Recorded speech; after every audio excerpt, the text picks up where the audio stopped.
ಸಾಕಷ್ಟು ಮಾಡೆಲ್ಗಳನ್ನು ನೋಡಿದೆ, ಸಾಕಷ್ಟು ಚೆನ್ನಾಗಿ ಮಾಡಿದ್ರು. ಅತ್ಯಂತ ಸೀಮಿತವಾದಂತಹ ಅವಕಾಶ, ಅತ್ಯಂತ ಸೀಮಿತವಾದ ಏನು ಸಂಪತ್ತು, ಅದನ್ನು ಉಪಯೋಗಿಸಿಕೊಂಡು ನಾವು ಒಂದು ಉನ್ನತವಾದಂತಹ ಒಂದು ನಮ್ಮ ಅನುಭವವನ್ನ ವಿಕಾಸವನ್ನ ಮಾಡಿ ಅದನ್ನ ಬೇರೆ ಬೇರೆ ವಿದ್ಯಾರ್ಥಿಗಳಿಗೆ ನಾವು ತೋರಿಸಿದೀವಿ. ನೋಡಿದಾಗ ಅನ್ಸುತ್ತೆ ಖಂಡಿತ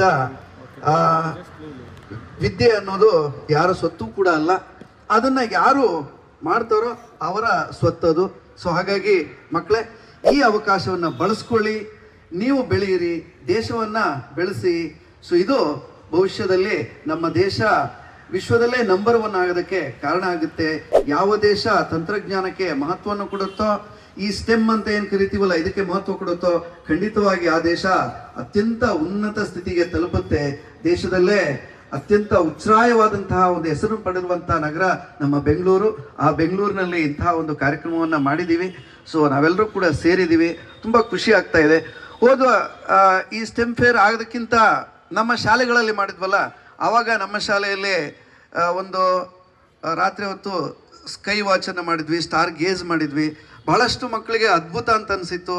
ಸೊ ಒಂದು ತುಂಬ ಸುಂದರವಾದಂಥ ವಿಡಿಯೋ ಮಾಡಿ ನಮ್ಮ ಮಕ್ಕಳು ಬಹುಶಃ ವಾಟ್ಸಪ್ಪು, ಫೇಸ್ಬುಕ್ಕು, ಇನ್ಸ್ಟಾಗ್ರಾಮ್ ಎಲ್ಲ ಕಡೆ ಹಾಕಿದ್ರು.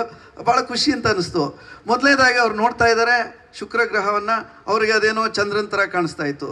ಅವರಿಗೇನು, ನಮ್ಮಂಥವರಿಗೆ ಕೂಡ ಚಂದ್ರ ಅಂತಲೇ ಅನಿಸ್ಬೇಕು, ಆ ಥರ ಅನಿಸಿತ್ತು.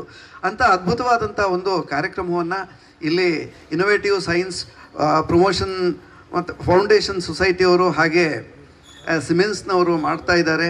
ಸೊ ಇದು ಪ್ರತಿ ವರ್ಷವೂ ಕೂಡ ಹೀಗೆ ನಡೀತಾ ಇರಲಿ, ಇನ್ನಷ್ಟು ಹೆಚ್ಚಿನ ವಿದ್ಯಾರ್ಥಿಗಳು ಇಲ್ಲಿ ಬರಲಿ, ಇದರಿಂದ ಅನೇಕ ವಿಜ್ಞಾನಿಗಳು ಹುಟ್ಟಲಿ, ನಮ್ಮ ದೇಶಕ್ಕೆ ಒಳ್ಳೆಯದಾಗಲಿ ಅಂತ ಹಾರೈಸ್ತಾ ಈ ಸಂದರ್ಭದಲ್ಲಿ ನಾನು ಕರೆದು ಮಾತಾಡೋದಕ್ಕೆ ಅವಕಾಶ ಕೊಟ್ಟಂಥ ಎಲ್ರಿಗೂ ಕೂಡ ಧನ್ಯವಾದಗಳು. Thank you all.